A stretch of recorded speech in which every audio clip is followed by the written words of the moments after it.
Happy Wednesday before Thanksgiving. And I know many of you, this Wednesday usually was a pretty popular bar night, but obviously COVID changed some things. But I still, think it's time to really be thankful for, yes, even 2020, because I think it's brought us closer to family, to friends, and to realizing what really is important in our lives. And I want to give a big thank you to our first responders, our nurses, our healthcare providers right now during this challenging time. A big thank you to all of our teams, our families, our friends who kind of put up with some of us that are working in the older adult space and some of the wackiness that's been going on this year with the challenges. And also want to give a big thanks to the Mavericks here. And so that's why we're here. I'm going to let Katherine introduce our newest, greatest Maverick to join our forces. So Katherine, I'm going to turn it over to you. Oh, thank you. And I love the big shout out to everyone working in senior care. We know you are bone weary, and yet you still work tirelessly and selflessly to care for our older adults. I know many of you are short staffed and you're just making things happen anyway. So really huge shout out from all of us. And we're so super excited on our end that we get to talk with so many of you and to share our love and support with you. And now we have a third person to help us do that. So we're excited to announce that Taylor Hulett is our newest Chief Ingenuity Officer here at the Mavericks. Taylor, welcome to the Mavericks. Thank you. Super excited to be here. I want to echo the thanks to all of the healthcare workers and first responders as well. Well said. We don't have to say it again, but thank you. Yeah, I think you can't hear it enough. So that was good. And Taylor's been really active with us at the Mavericks for almost the entire time we've been the Mavericks. So really excited to have you officially on board with Francis and I. We have been doing so much, and we're so fortunate to be on, I think this might be our 68th episode that we're doing right now. It might be 69th, somewhere in that range.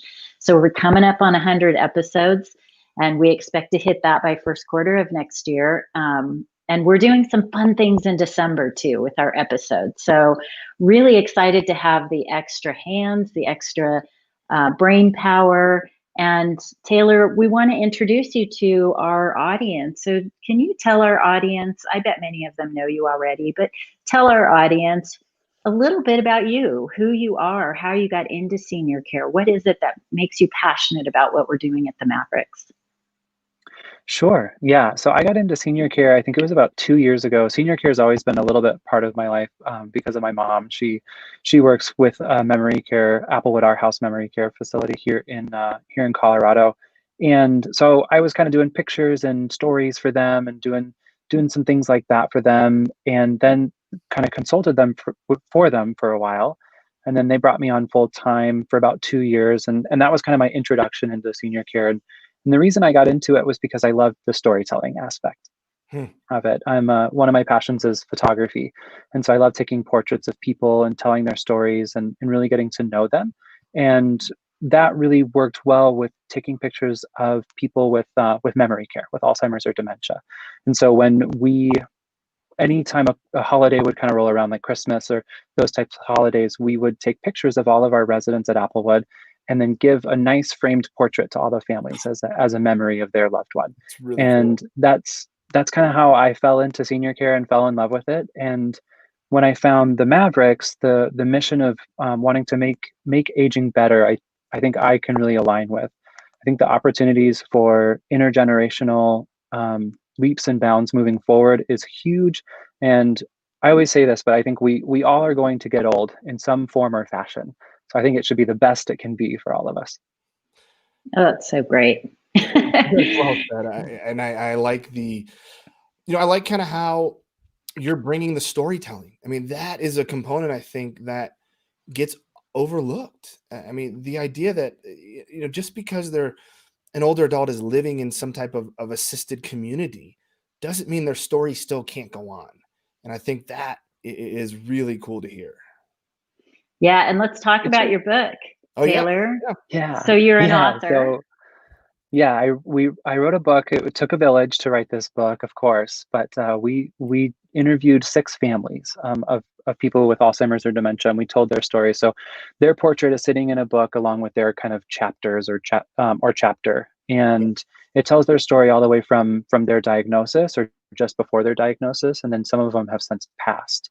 But it digs into what they were like and their story and what it was like for them to go through a diagnosis such as Alzheimer's or Lewy body dementia or any sort of dementia that you have. And the idea was to really get around the connection of it, because I think when, Kathy, you can kind of attest to this, it's called About Faces, Expressions of Alzheimer's and Dementia. And so what I was going to say, Kathy, I think when someone gets diagnosed, a loved one like your mom or your dad, you can kind of feel like you're kind of standing on the edge of the cliff. You're kind of standing in the middle of nowhere, and you're just looking for something to kind of grab onto for a moment.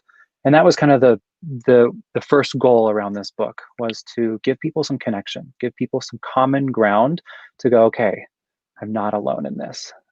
Other people have been through this, and I can learn from them. I can get connected with people. There's different things and different support systems for me out there.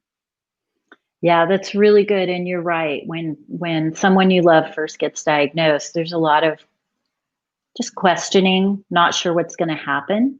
In fact, I was on a Facebook group last night, kind of talking through some issues for family caregivers who haven't transitioned someone into senior care yet. They're still taking care of them. And one of the questions was around, what do you do when they're combative at home? How do you handle that? I'm all alone here, and I don't have anyone else who can come in and help me. So just all of the questions around it. And I know that you don't respond to that in your book, but giving someone the sense of comfort that there are other people who've gone through this journey. And in your book, you hear the stories from all perspectives, right? You talk to the family, you talk to the older adult themselves where possible, and got their perspective. Absolutely. Yeah. Yep. One of the stories in there, the gentleman is a piano player. He used to teach piano at a college, and it was the moment I knew I had to tell these stories and that these stories were important was when he sat down at a piano at Applewood. And I mean, he couldn't tell me his name. He wouldn't be able to tell me his name, but he sat down at the piano and he played a whole song just like he did when he was teaching, when he was a professor at, I think he taught in Kansas, but he played the entire song, and it just blew my mind that he could do that. That music was such a strong element within that. And that's when I knew there's something special to these stories. Yeah, I think it too. It shows that even living with dementia or Alzheimer's, there are certain skills that will always be there, right? And in this case, for this gentleman, it was his music, right? His ability to play the piano. He might not be able to do other, activities or things that we think he should be able to do, but he can still do what is core to him. I think that's important for families to recognize is they are who they are, and they're different, and different's okay. It doesn't mean that it's the end. It means it's just different. And I think that's really important, is that this gentleman still was a musician at heart, and he was able to express that. You just said the word express. That's what I was sitting here thinking. It's how they express who they are in the best possible way their brain can function right now. Exactly, because think about the issues we have with those living with dementia is we force them to live in our reality.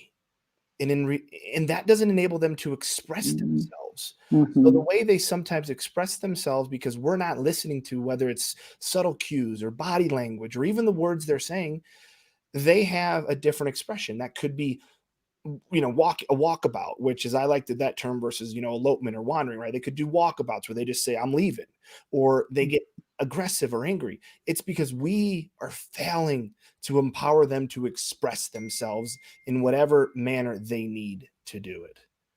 And that's why I think, with Taylor's book, it highlights that each of those individuals express their desires in a different manner, and we have to honor that. Yeah. Yeah. Well said, Francis. Yeah. Really beautiful. So Taylor is an author, a photographer. He's also an actor. You're going to see him on our Francis and I, we're going to be switching around who's hosting and co-hosting our Facebook Live. So we'll keep it exciting for you. And Taylor has his hands in a lot of different things in senior care. So one of the things we always talk about, Taylor, as you know, is what action do we want people to take? Because there's a lot of things that Francis, as our Chief Curiosity Officer, is curious about. And me as the Chief Inspiration Officer, I'm inspired by so many people, and I get these inspirations for, hey, let's go do this, hey, let's go do that. And you are ingenious, which I love the way that you think about things. And so it's a fitting title for you to be the Chief Ingenuity Officer, to look at our systems and our processes and also the artistic side of all that, because even though those are very logical things, there's an artistic element to that has to be balanced. So I'd love to just hear from you, your thoughts on senior care systems and what you'd like to see changed in the industry. I think there's a lot to that question, and I think we could talk for hours and hours about all of that. And to kind of take the 30,000-foot view, for me, is to take action around being able to think creatively about changes. Think creatively about how can we have COVID right now, and that's a reality, and that's just where we are. But how can we get creative around these different regulations? I'm not saying break any regulations, but how can we get creative using technology or using whatever you want to use? How can we think outside the box for just a moment and see what can come of it? Because I think that's what's most important to move this industry and move this forward, so it's better for everyone. I think I'll speak to my work at Serenity. I am customer success director of customer success at Serenity, and I'm super excited to be part of that team, because I think utilizing technology to connect people is a step in the right direction for this industry, and I'm really excited about that, because it really steps into getting creative and finding solutions that that utilize technology in a really opportunistic way. Yeah. And thanks for bringing that up, because it is important. And there's a lot of different technology out there. There are a lot of different ways to do this. Of course, I'm a little bit partial. I think Taylor's a little bit partial, but that doesn't mean that we can't be impartial and objective about the fact that there's a lot of different tools. And from my perspective, and I know the two of you share the same, just use something, do something that's going to accelerate or automate, even where possible, some of the things that are kind of back office, and let the care team and the family be connected. Let the connections happen where they need to happen between providers and families and care teams in senior living. I know for a fact that several of our customers they have their sales and marketing people working the floor right now because they're so short-staffed, and there's just so much that's happening. So let's try to make life easy where we can. And there are options for that. So we'll be talking about those things over the coming months as well. I think it's important to mention just being able to try something new is really a really good move, I think, because our goal is to take the best care of our older adults. That's everyone's goal. And so just being able to try something new that's creative, with knowing that maybe it won't work out, and that's okay. We tried something and we're going to adjust from there. But just that's the action I think that I'm excited about with the Mavericks of Senior Living, is trying things that are new and seeing what's going to be the best solution for everyone. That's a really good point. And I was talking with John Warner recently. We had him on a recent Facebook Live. He's with Silver Moonshots. He's well known in the industry, and he's a brilliant man. And he was talking about fixed mindsets, and it's very easy. It's not a criticism. It's humanity. We get very sort of fixed in our comfort zones, and the concept of being able to break out of fixed mindsets and as you say, Taylor, just try something new. Just try it.